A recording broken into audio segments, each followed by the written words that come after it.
Hey guys, this is Megan with Megan's Wreath Boutique, and I wanted to show y'all really quick how I put together my wreath forms to get ready to add the deco mesh.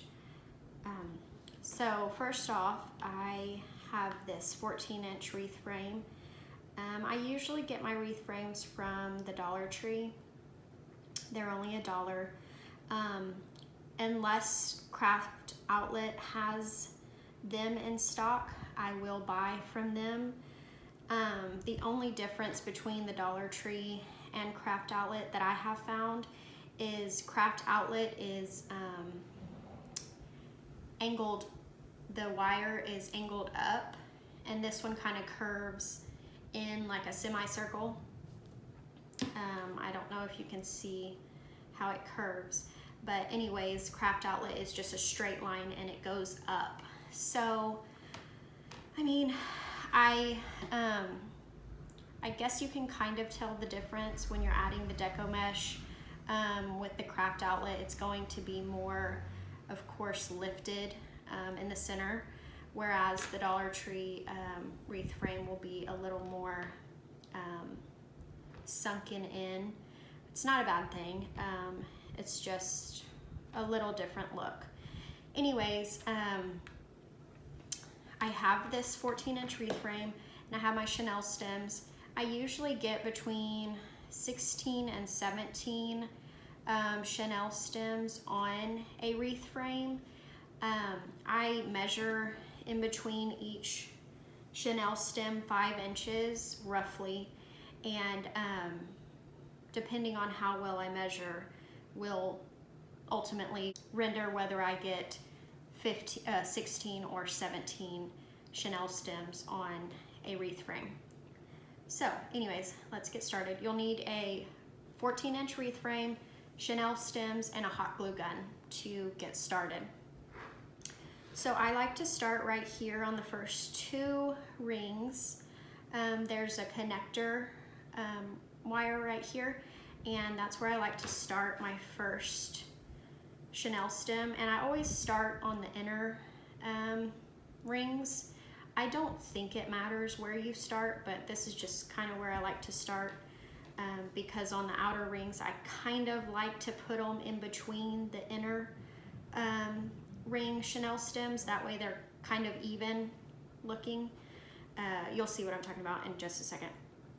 Okay, so I kind of bend them up and get them ready for the glue, and then I just put a dot of hot glue on the top of the rings and then fold the Chenille stem over and twist. Don't pull it really tight together because it will start to pull your wires together and make your wreath frame a little smaller. So just, make it tight enough to where it touches the glue so it doesn't move, but don't, force it to where it's really hard to pull tight. So this is my first one, and then I measure roughly 5 inches, and I add another one. Pull it up, and then put a dot. It doesn't take much hot glue. And I kind of like fold it down, to where that both ends are touching, and then twist, just so it gets a good tight hold. When I first started making wreaths, I would make my own wreath frames, but I would never glue the Chenille stems down. So when I was putting in the deco mesh, everything was always shifting, and my wreaths just came out looking lopsided. So I saw a video, I can't remember who posted it, but they glued their Chenille stems down, and I thought, well, that's a really good idea. So this is really it. You just go all the way around doing 5 inches, and that's it. I'll touch back once I have this first inner ring done.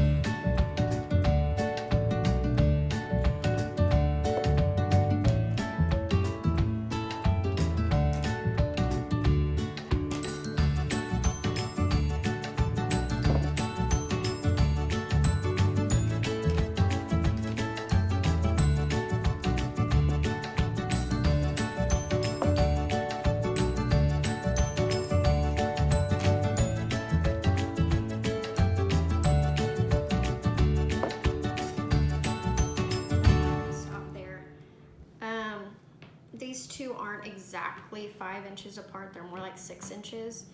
And that's kind of where I don't want to stick one right here because then it'll be, you know, too close to this one.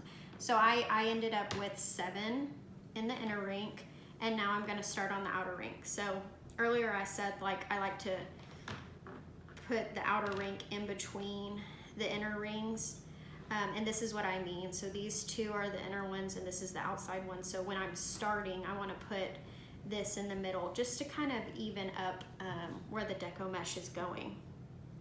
That's just my preference. You can do it, you know, however you'd like, but this is just kind of what works for me, and this is what I do.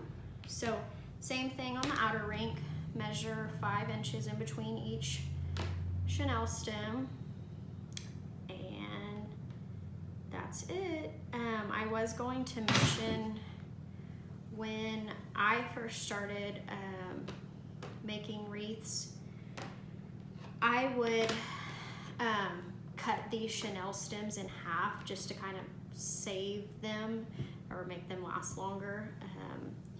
And what I found was it's easier just to leave it as a whole Chenille stem, because you're gonna have your deco mesh and then add your ribbon.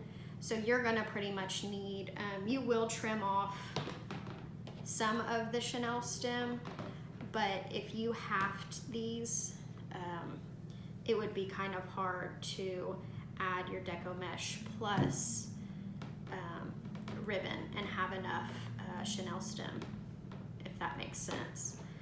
So anyways, I just use the whole entire thing. They're like, you can get them, I think they're $2.99 at, or let me see, $3.99 at Hobby Lobby, and if you use your 40% coupon, it comes out to like, I don't know, like $2.49 I think, or something like that, $2.50. Or if you can get them half off, that's even better. But I forgot to mention that earlier. I like to get these at Hobby Lobby, and they come in like there's 140 in the pack, and you're not, you know, spending a ton of money on Chenille stems.